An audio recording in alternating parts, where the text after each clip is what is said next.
My parents told me to forgive my brother for sleeping with my wife, so I took my daughter, left quietly, and never spoke to them again. 3 days before the dinner, I found the messages. Not even hidden well. Alina left her laptop open while she showered. A notification popped up. My brother's name. I clicked before I could stop myself. 6 months. 6 months of my wife and my brother. Hotel rooms. Lunch breaks. My own goddamn house when I was traveling for work. I sat there staring at the screen until the water shut off. Then I closed the laptop. Went to the kitchen. Made coffee. When Alina came downstairs in her robe, smiling, asking about breakfast, I looked at her like I always did. "Eggs sound good," I said. She kissed my cheek. I confronted her that night. Quiet. Direct. "I know about Trenton." She crumbled. Tears. The whole performance. Swore it meant nothing. Begged me not to tell anyone. Said she'd do anything to fix this. I said nothing. Just watched her sob into her hands. Then I called a family meeting. Now we're sitting at my parents' dining table. Graham and Lydia Whitlock at the heads. Trenton across from me. Alina beside me, gripping her napkin like a lifeline. The roast chicken between us might as well be a corpse. "So," Graham says, clearing his throat. "You said this was important." I set down my fork. Alina and Trenton have been sleeping together for 6 months. Silence. I expected outrage. Expected my father to stand up, demand answers. Expected my mother to gasp, to defend me, to look at Alina with disgust. Instead, Graham and Lydia exchange a look. A look. Trenton shifts in his chair but doesn't say a word. Alina stares at her plate, tears sliding down her face. "Well," Graham finally says. "This is unfortunate. Unfortunate. Like a fender bender. Like burnt toast." Lydia reaches across the table toward me. "Sweetheart, I know this is hard. But we're family. We work through these things." Work through it? I keep my voice level. "My wife slept with my brother." "It was a mistake," Trenton says. First words out of his mouth. Not an apology. A dismissal. "I regret it. But we can't destroy the family over this. We can't destroy the family." "Not I destroyed the family by screwing your wife. We." "Think of Serafina," Lydia adds, her voice soft. Pleading. "She needs both her parents. She needs her family intact. You need to be the bigger man here." The bigger man. I look at my father. He's nodding. Actually nodding. "Your mother's right. This isn't easy, but family comes first. Always has. You forgive, you move forward. That's what we do." Alina's crying harder now. "I'm so sorry," she whispers. "I'll spend the rest of my life making this up to you. Just please. Please don't leave." Trenton leans back in his chair, arms crossed. There's something in his expression. Relief, maybe. Like he thought this would go worse. I look around the table. My parents, ready to sweep this under the rug to preserve their perfect family image. My brother, entitled enough to sleep with my wife and still expect my forgiveness. My wife, who betrayed me and now wants absolution without consequences. And me. Expected to absorb it all. To be the bigger man. To sacrifice my dignity so everyone else stays comfortable. In that moment, something clicks. I'm not losing anything worth keeping. "I need some time to think," I say. Graham exhales. Relieved. "That's reasonable. Take all the time you need." Lydia smiles. "We'll get through this. As a family." Trenton nods, uncrossing his arms. "Appreciate you hearing us out, man." Alina reaches for my hand under the table. I don't pull away. Her fingers are shaking. We finish dinner. Polite conversation about nothing. Lydia serves pie. Graham talks about golf. Trenton mentions his own wife, his kids, like he didn't just implode my marriage. Normal. Civil. Family. I drive home that night with Alina beside me, talking about working through this. Therapy. Rebuilding trust. Starting fresh. I nod. Smile at the right moments. And I start planning. Monday morning, I open a new bank account. Wells Fargo, different branch than our joint account. Business checking under my name only. The rep asks if I want to add my wife. I smile. Not yet. Want to surprise her with the balance first. She thinks it's romantic. By Tuesday, my direct deposit reroutes to the new account. Alina won't notice, she never checks our finances. I've always handled the money. Wednesday, I take a long lunch. Law office downtown. Divorce attorney named Patricia Knox. Mid-50s, sharp eyes, no nonsense. How long have you known? She asks. Week and a half. Evidence? I slide my phone across her desk. Screenshots. Messages. Timestamps. She scrolls, expression neutral. This is clear cut, she says. Adultery. North Carolina's a no-fault state, but this helps with asset division and custody. How old is your daughter? 4. You have primary custody now? Yes. I work remote 3 days a week. Alina works full-time at a medical billing company. Patricia makes notes. We can file in whatever state you establish residency. But if you're planning to relocate, do it before filing. Cleaner that way. I nod. Already thinking ahead. She gives me paperwork. Retainer agreement. Asset lists to fill out. Start separating what's yours legally. Inheritance, premarital investments. Don't touch joint accounts yet, looks bad. But protect what you can. I sign the retainer that afternoon. Friday night, another family dinner. I show up with wine.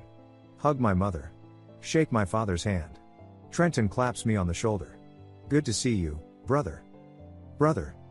I smile. You too. Alina's in the kitchen with Lydia, making salad. I join them. Kiss Alina's temple. She leans into me, grateful. Lydia beams. I'm so proud of you both. Working through this takes real strength. We're trying, Alina says softly. Dinner's easier this time. Graham tells a story about his golf game. I laugh. Trenton talks about his son's soccer team. I ask follow-up questions. Normal. Comfortable.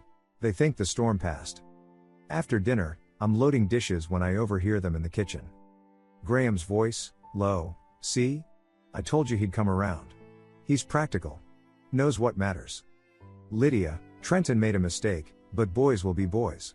Alina's a good woman. They have Serafina to think about. Graham, exactly. Thank God he's not one of those scorched earth types. Some men would have blown up the whole family over this. Lydia, not our son. He's better than that. I stand there, plate in hand, frozen. Scorched earth. The phrase echoes. That's exactly what I'm planning. But they'll never see it coming. At home that night, Alina tries. She's made my favorite, lasagna. Candles on the table. She's wearing the dress I bought her last Christmas. I thought we could talk, she says. Really talk. About us. About rebuilding. I sit. Eat. Listen. She's found a therapist. Couples counseling. Tuesday and Thursday evenings. She's read articles about affair recovery. She's willing to give me full access to her phone, her laptop, her location. I want to earn your trust back, she says. Eyes wet. Sincere. I reach across the table. Take her hand. I appreciate that. Relief floods her face. Later, in bed, she moves closer. I don't push her away. She takes it as forgiveness. It's strategy. I stare at the ceiling while she falls asleep against my chest. Her breathing evens out. Peaceful. My phone buzzes. Email from a realtor I contacted 3 days ago. Cash offer on the house. Full asking price. Buyer wants to close in 2 weeks. Interested? I type back one-handed, careful not to wake Alina. Yes. Send the contract. The response comes in minutes. PDF attachment. Purchase agreement. I scroll through on my phone. Sign electronically. Done. Alina stirs, murmuring something in her sleep. I set the phone down. Stroke her hair. She thinks we're rebuilding. I'm 3 steps ahead, and she doesn't even know the ground is already crumbling. Week 2. The house sells in 4 days. All cash. Inspection waived. Closing date, 3 weeks out. I tell Alina over breakfast. I've been thinking, I say. Maybe we need a fresh start. New house. New neighborhood. Away from everything. She looks up from her coffee. Hope in her eyes. Really? Found a buyer already. Good offer.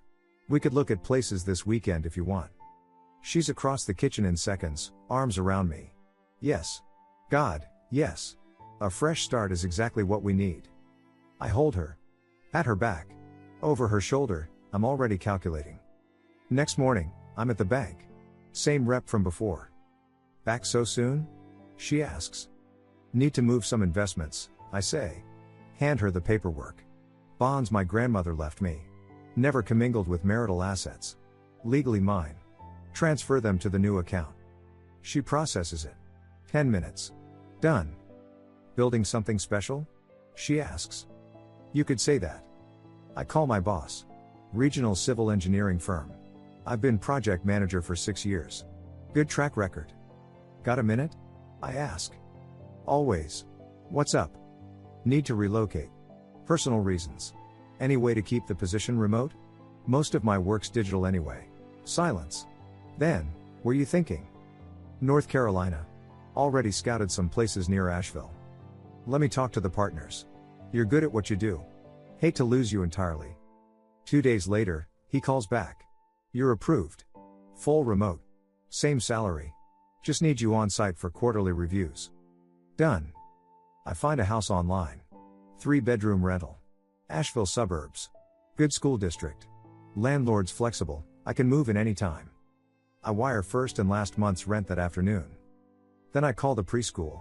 Looking to enroll my daughter. She's 4. Moving to the area soon. The director's friendly. We have openings. When are you thinking? 3 weeks. Perfect. I'll email you the forms. Serafina doesn't know yet. She's too young to understand. When the time comes, I'll just tell her we're going on an adventure. Friday. One last family dinner. I bring wine again. Expensive bottle. Graham raises his eyebrows when he sees the label. What's the occasion? He asks. New beginnings, I say. We toast. Glasses clink. Trenton grins. Look at you. Moving on. Building something new. He has no idea how accurate that is. Lydia's making pot roast. Her specialty. The smell fills the house. Alina's helping in the kitchen, laughing at something my mother said. Graham pulls me aside. Proud of you, son. Not every man could handle this with such grace. Grace. Just doing what's right, I say. That's the Whitlock way. We eat. I ask Trenton about work. He's in commercial real estate, struggling lately. Market's tough. I nod sympathetically. Graham offers advice. Trenton looks grateful. The irony isn't lost on me. After dinner, Lydia brings out photo albums. Baby pictures of Trenton and me. Childhood memories. She's nostalgic tonight. Look at you two, she says, pointing at a picture. Me and Trenton, maybe 7 and 9. Arms around each other. Smiling. Brothers, Graham says. Nothing more important than that. Trenton meets my eyes across the table. Something like guilt flickers there. Brief. Then gone. I smile. Raise my glass. To family. To family, they echo. That night, after Alina's asleep, I pack. Not everything. Just essentials. Serafina's favorite stuffed rabbit. Her blanket. Clothes for a week. My laptop. Documents. Birth certificates. Passport. The things that matter. It all fits in 2 duffel bags. I hide them in the trunk of my car under the emergency kit. Come back inside. Alina's still sleeping. Peaceful. Dreaming of our fresh start. I lie down beside her. Check my phone one last time. Everything's arranged. Money transferred. House sold. New place secured. Job approved. Serafina enrolled. 3 weeks of performance, and they have no idea. I set my alarm. 4:44 a.m. No note. No explanation. Just gone. They wanted me to be the bigger man. I was about to show them what that actually meant. The alarm vibrates at 4:44 a.m. I silence it before the sound starts. Alina doesn't stir. I slip out of bed. Dress in the dark. Jeans. Sweatshirt. The clothes I set out last night. Down the hall to Serafina's room. She's curled under her princess blanket, breathing soft and steady. I kneel beside her bed.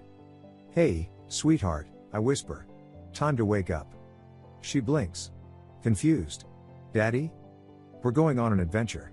Remember how I told you we might take a special trip? She nods, still half asleep. Rubs her eyes. I dress her quietly. Jacket over her pajamas. Shoes. She clutches her stuffed rabbit. Where's mommy? She asks. Mommy's sleeping. It's just us today. Okay. I carry her downstairs. She's already dozing against my shoulder. Strap her into her car seat. The duffel bags are already in the trunk from last night. One last look at the house. 4 years of marriage. Thought I was building something permanent. I pull out of the driveway at 4:59 a.m. The highway's empty this early. Just trucks and darkness. Serafina falls back asleep within minutes. I drive 6 hours to Asheville.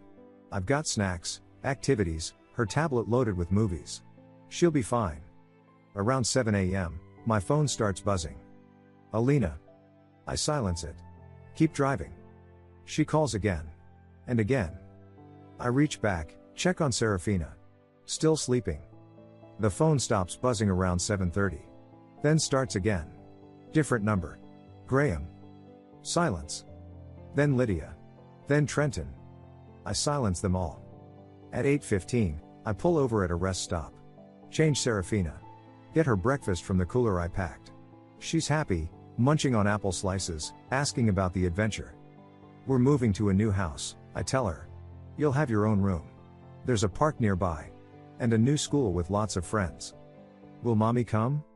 Not right away, sweetheart. She accepts this. 4-year-olds are resilient that way. We get back on the road. Alina wakes up at 8:43 a.m. I know because she leaves a voicemail. I don't listen to it, but I see the timestamp. Then another. And another. By 9:30, she's calling Graham and Lydia. I know this because they start calling me too. More voicemails I won't hear. At 10:15, there's a text from Lydia that breaks through my silence settings somehow. Where are you? Alina is frantic. Call US immediately. I delete it. 10 minutes later, another. This is not funny. Your daughter needs her mother. Delete. I picture it. Alina running to my parents' house. Panic. Confusion. Graham trying to stay calm. Lydia calling Trenton. All of them in my parents' living room, trying to figure out what happened. We cross into North Carolina at 11:08 a.m. Serafina is watching a movie on her tablet. I stop for gas. She needs the bathroom. We stretch our legs. How much longer, Daddy? Almost there. My phone's on fire now. Dozens of missed calls. Voicemails. Texts. I turn it off completely. We pull into the new driveway at 12:43 p.m. The house is perfect. Small. Clean. Quiet neighborhood. The landlord left the keys under the mat like he promised. I unlock the door. Serafina runs inside, exploring. Her rabbit bounces in her hand. This is ours? She asks. This is ours. I unload the car. Set up her room first. The furniture I ordered online arrived yesterday. The landlord let the delivery guys in. Her bed's already assembled. I make it with her princess sheets. Hang her nightlight. She's delighted. That evening, after Serafina's asleep, I turn my phone back on.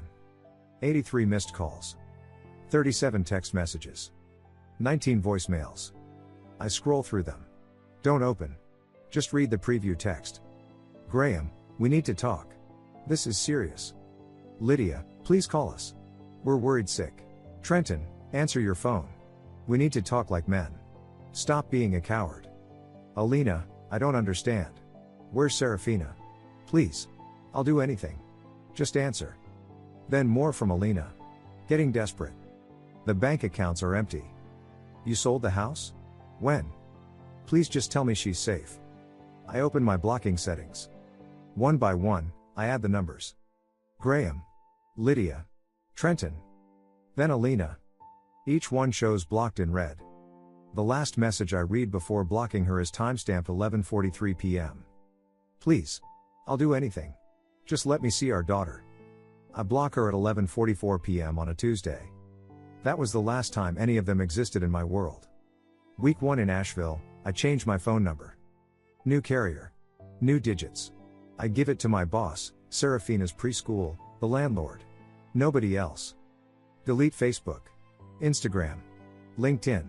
Every digital footprint that connects me to my old life. Open a P.O. box for mail forwarding. Anything sent to the Ohio address will sit there, unclaimed. I'm a ghost. Month 2, Serafina starts preschool. She's nervous that first morning. Grips my hand tight walking into the building. You'll do great, I tell her. Make some friends. Have fun. She looks up at me.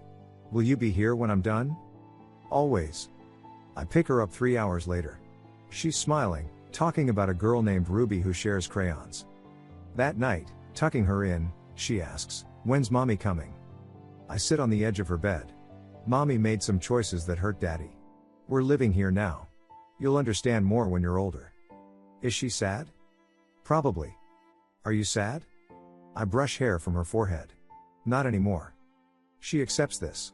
Kids are good at that. They adapt. Month 3, I file for divorce. North Carolina court. My attorney Patricia handles everything. I submit the evidence. Screenshots. Timeline. Witness statements from mutual friends who knew about the affair. Asset division straightforward. I took what was legally mine. Joint accounts were split fairly. The house sale money's already divided, Alina's half deposited into an account she can access. I'm not a thief. Custody's the fight. Alina's lawyer files for joint custody. Demands I return to Ohio or meet halfway for exchanges. Patricia's response is surgical. Client has established primary residence in North Carolina. Child is enrolled in school, thriving in stable environment. Mother engaged in extramarital affair, as documented. Client has been primary caregiver during separation. No grounds for disruption. The judge agrees. I get primary custody. Alina gets supervised visitation rights, weekends, if she travels to North Carolina, at her expense. She never exercises them. Too far. Too expensive. Too painful, probably. Month 4, I hear things. College friend named Warren. We weren't close, but he respects boundaries. Sends a text to my new number, I'd given it to him for emergency contact purposes. Saw Alina last week. She was at Murphy's bar. Looked rough. Asked if I'd heard from you. Told her no. I respond, "Thanks for letting me know." He doesn't push. Doesn't ask questions. Just, "You doing okay?" Better than I've been in years. Good. You deserve it. Month 7, Warren messages again. Former coworker ran into your dad at Home Depot. Said Graham looked like he'd aged 10 years. Asked about you. Coworker said he hadn't heard anything. I picture Graham. Probably buying supplies for some project. Running into someone from my old work. Asking about me like I might come back. I don't respond to Warren this time. Just react with a thumbs up. Month 9, the message that matters. Warren again, don't know if you care, but Trenton's wife filed for divorce. Apparently she found out what he did. Your whole family's imploding back here. Thought you should know. I read it twice. Trenton's marriage. Over, his wife found out. About Alina. About the affair. About how Graham and Lydia protected him. I think about the dinner table. How they chose him. How they expected me to absorb it all. And now? Now Trenton's losing everything they tried to preserve. I feel nothing. Not satisfaction. Not vindication. Just confirmation. They made their choices. Now they're living with them. I type back, "Thanks for the update." Warren, you good? Yeah. I'm good. Serafina's thriving. She doesn't ask about Alina anymore. Has friends at school. Loves her teacher, Mrs. P. We've got a routine, breakfast, school, park, dinner, bedtime stories. I've met the neighbors. Nice couple next door with a son Serafina's age. They play together on weekends. Other parents from school invite us to barbecues. Playdates. Birthday parties. Nobody knows about Ohio. About the affair. About my family. I'm just a single dad who moved for work. That's the story. That's all they need to know. Year 2. Certified mail arrives at the P.O. box. I open it in my car. Legal document. Official seal. Divorce decree. Final judgment. Alina Mercer is officially my ex-wife. I sit there, reading the terms. Primary custody, me. Visitation, supervised, at her expense. Asset division, settled. No alimony either direction. Done. I file it in a drawer at home. Then take Serafina to get ice cream. She gets chocolate chip. I get vanilla. We sit outside, watching other families walk past. Somewhere back in Ohio, my family's tearing itself apart. And I'm finally, genuinely happy. 5 years later. Serafina's 9 now. 4th grade. Honors student. Soccer on Saturdays. Piano lessons on Wednesdays. She doesn't remember much about Ohio. Sometimes she'll mention a vague memory, didn't we used to have a different house? But it's distant. Hazy. I bought a place 2 years ago. 3 bedrooms. Backyard with a swing set. Mortgage payments less than rent was. Works good. Promoted to senior project manager. The remote arrangement stuck. I fly to headquarters quarterly, but otherwise I'm home. I've been seeing someone. Casual. Her name's Jennifer. Works at the library. Divorced, 1 kid. We have dinner sometimes. Take the kids to movies. Nothing serious yet, but it's healthy. Normal. This is what stability looks like. I still hear things occasionally. Warren texts maybe twice a year. Always respectful. Never pushes. Just shares information if it seems relevant. Last month, he sent a message. Ran into a mutual friend from Ohio. They asked about you. Didn't tell them anything, but got an earful about your family situation. Wanna know? I debated.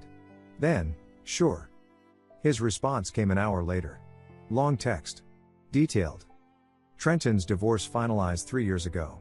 His ex-wife found out about the affair. Apparently someone told her, maybe extended family taking sides. She got custody of their kids. They're living in Columbus now. Trenton barely sees them. His career tanked. Commercial real estate relies on relationships, connections. Graham and Lydia had built networks over decades, introductions, referrals, reputation. When the family fractured, those connections evaporated. Trenton's business struggled. Last Warren heard, he's working for someone else now. No longer his own boss. Word is he's bitter. Isolated. Blames everyone but himself. Graham and Lydia are still married, but barely. They live in the same house but occupy different spaces. Graham blames Lydia for coddling Trenton. Lydia blames Graham for driving me away with his rigidity. Extended family took sides. Half think I abandoned Serafina, they don't know she's with me. Half think I did the right thing, even without knowing where I am. Holiday gatherings are small now. Awkward. Fractured. Graham had a heart scare last year. Warren heard about it through the grapevine. I felt nothing when I read that. Not satisfaction. Not concern. Just acknowledgement. Lydia's apparently never been the same. Mutual friends say she's aged dramatically. Regret, maybe. Or just the weight of consequences. Alina moved back with her parents. Works part-time doing medical billing remotely. Never remarried. Warren saw her once at a coffee shop 2 years ago. She asked about Serafina, he wrote. I didn't tell her anything. She looked broken. Said she made the worst mistake of her life. I read that twice. Acknowledged it. Moved on. Saturday morning. Serafina and I are making pancakes. She's gotten good at flipping them without my help. Dad, can Ruby come over later? She asks. Already cleared it with her mom. She'll be here at noon. Yes. She pumps her fist, spatula still in hand. The doorbell rings. Jennifer, dropping off a book she thought I'd like. We talk on the porch for a few minutes. Make plans for next weekend. Normal. Peaceful. Happy. That evening, after Serafina's asleep, I sit on the porch. Stars are out. Quiet neighborhood. Crickets chirping. I think about the dinner table 5 years ago. Graham and Lydia at the heads. Trenton across from me. Alina gripping her napkin.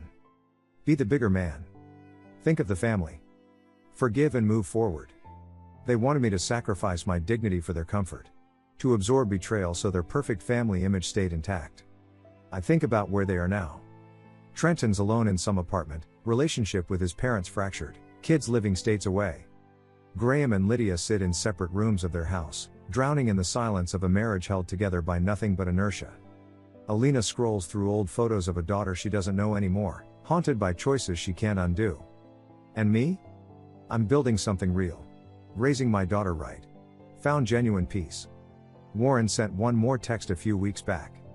Lydia apparently asked someone about you. Wanted to know if you were happy. I didn't respond immediately. Just sat with it. Then typed, I am. He sent back a thumbs up. That was it. They told me to forgive him. To be the bigger man. To keep the family together. Instead, I erased them. Not out of spite, out of self-preservation. I didn't destroy the family. They did. By choosing Trenton over me. By prioritizing appearances over integrity. By expecting me to shrink myself so they could stay comfortable. The family they protected so fiercely shattered the moment I walked away. I just refused to go down with the ship. Serafina's thriving. I'm building something real. And they're living with exactly what they chose. I hear through Warren occasionally. Updates I don't ask for but acknowledge when they come. and I've never looked back. Thank you so much for watching until the end. If you really like our videos, please don't forget to like, share, and subscribe. Have a great day.